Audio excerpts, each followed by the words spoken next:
Masya Allah boro-boro keur carita alam kawalian alam jin urang di dia tapi ternyata dibukakeun ku urang ku Gusti Allah di alam jin atuh asup urang ke alam jin biasa kadeuleu alam jin teh kadeuleu istana kerajaan dan lain sebagainya di alam jin ieu mah lain alam jin alam hakikat tah Abu Bakar Shibli teh teu karasana naon geus mang poe-poe teu sare sababaraha poe teu sare teh lain teu sare lalagan teu sare bae teu kuat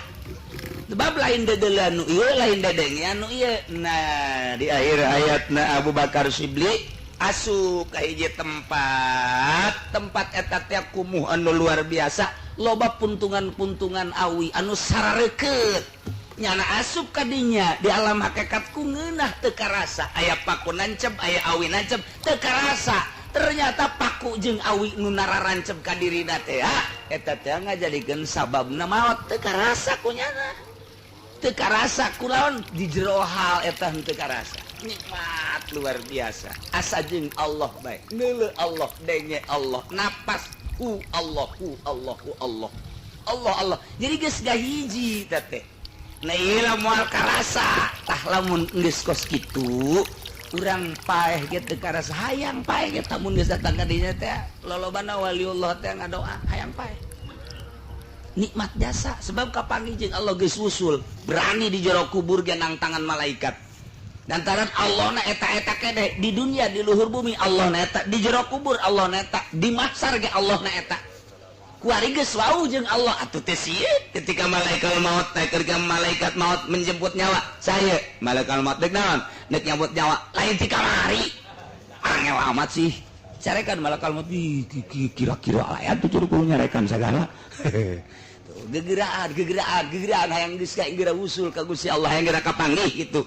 hayang geura kapanggih jeung Gusti engke di kuburan ge ditanya ku malaikat munkarna ke man rabbuka tuh jatanya sia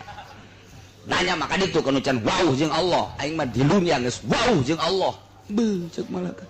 wah amat laporan ka Gusti ieu jadi ditanya nyarekan kula sia teh men tanya-tanya bae cek Allah geus teu kudu ditanya tah mah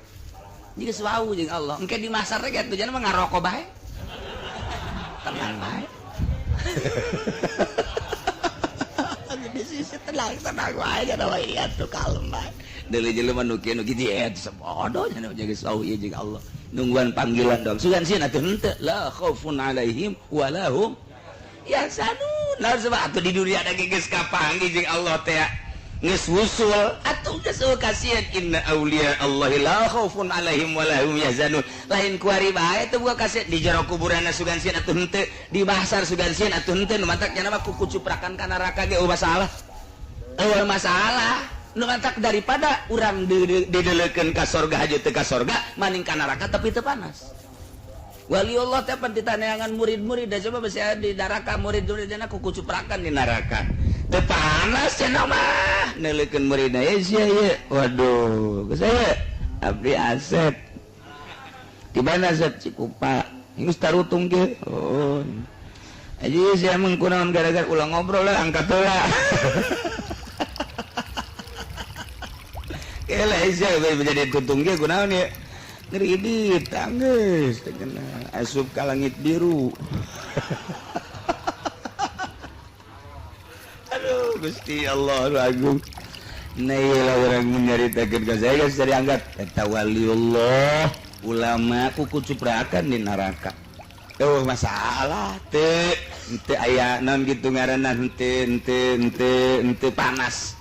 contoh teu panas Kangjeng Nabi Ibrahim kuniyana rukuni barda wa salaman ala Ibrahim tama adab doang seuneu manaskeun adat tama jabuktina para